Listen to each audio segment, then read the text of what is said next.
Want to know how to improve your self-perspective? Keep watching this video.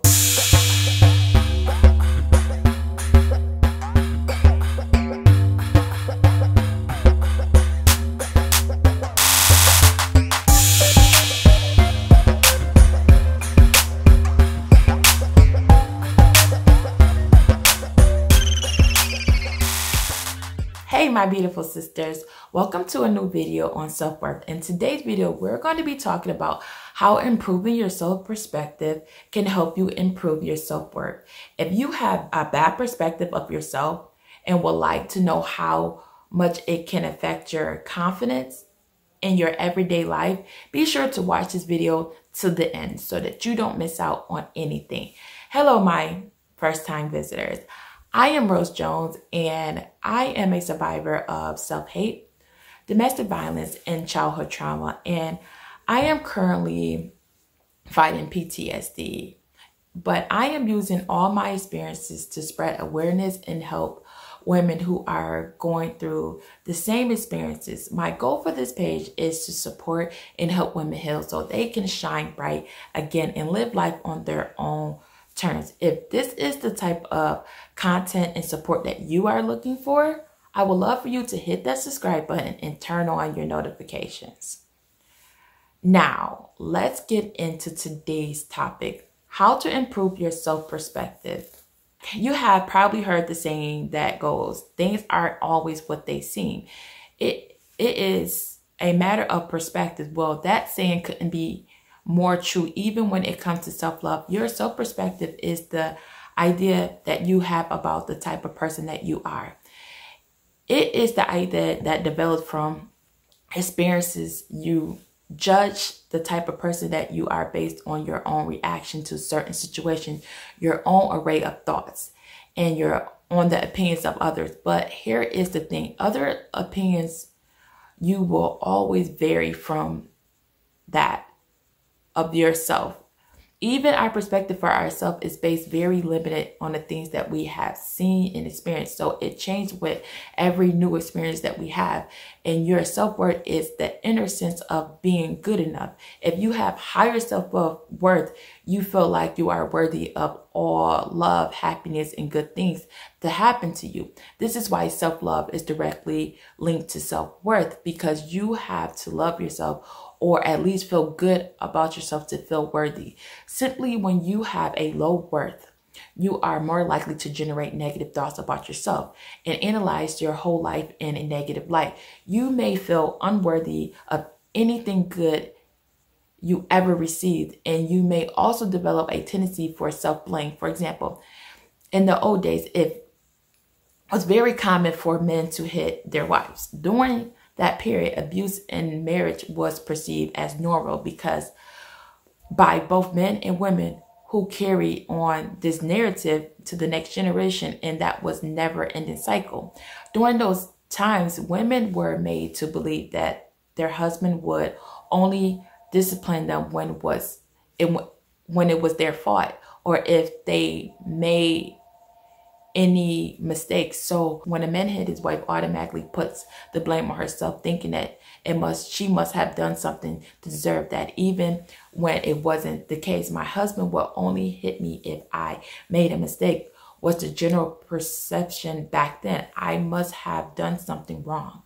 I deserve what I have got. I have no one to blame but myself, was how the women self-worth reacted to the abuse. Do you see how self-perspective and self-worth are directly linked?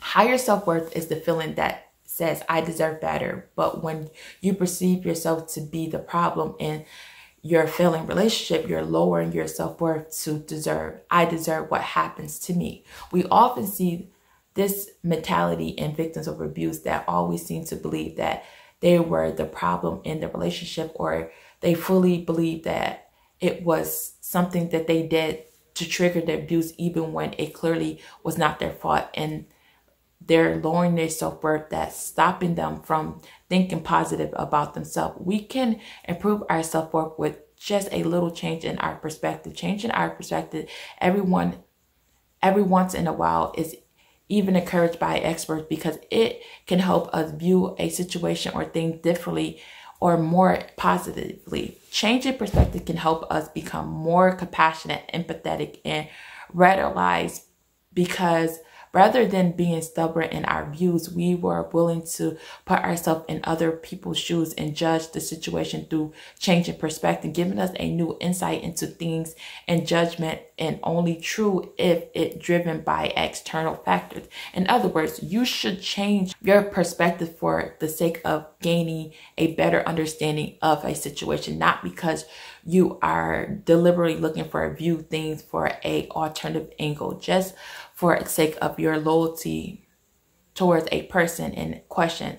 This often happens when you are trying to defend or understand a person who is close to you. But changing your perspective isn't easy as you might think. It actually takes a long, hard work to change one's perspective, because humans are very used to following the same routine and pattern of thinking. Instead of trying to establish a new one, most of us are probably unwilling to change our perspective of things unless we absolutely have to. We are happy enough to overlook our self-worth when things are well in our life. We would much rather prefer to ignore ourselves in the favor of keeping things just as they are, because we just don't see the point of putting much work into something like self-love and self-worth. But the problem is that some people start to ignore things not because they are happy, but because they are used to them. People often have a very good self-perspective of themselves until something happened in their life to make them believe otherwise. It could be neglect, a neglected parent, a toxic teacher, a bully, or your own partner. For example, if a person has only ever experienced a toxic relationship throughout their life, they simply accept that as a new normal. They don't question why their relationship is toxic, because they have never perceived a healthy relationship.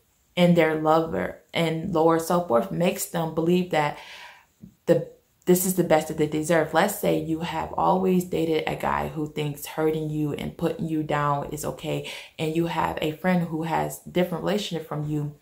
Her partner respects her and treat her very well. It's most likely you will get curious and wonder why their relationship is so different from yours. But after a while, you give up trying to understand it. Why? Because it takes a lot of effort and mental strength to look past the perspective that you are comfortable with and understanding the things from a different point of view. And most of the time we are not ready or mentally prepared to make the commitment like that. So you settle with what you have, but such negative perspective, things can not only hurt you, your self-worth, but also your self-esteem, self-image, and can cause you a mental trauma. So these situations like this become very important, that the victims see their life and relationship from a different perspective.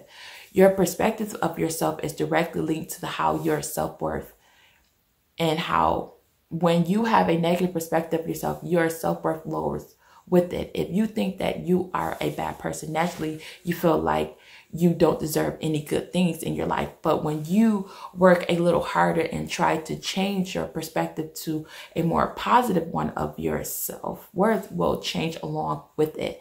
And ultimately, you'll find yourself in a better place in your life. Simply changing your perspective of your relationship can help you see the bad in things, and you can help you leave a toxic relationship, because now your worth let you know that you deserve better in life. The same goes for in other scenarios. Higher self-worth can help you quit jobs that you hate, can eliminate negative people in your life. It can help you love yourself better. It can start you doing little things that can help you change your perspective, you know.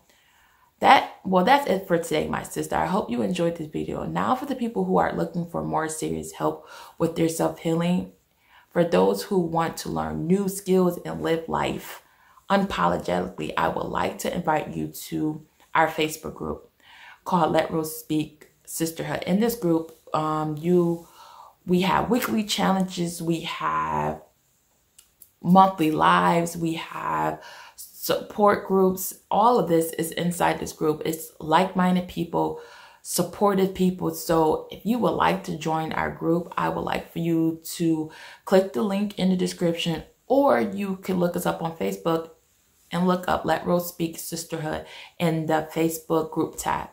And if you like this video, I would love for you to give it a thumbs up, and also comment below of how this information helped you. I usually reply to the first 5 or 10 comments. So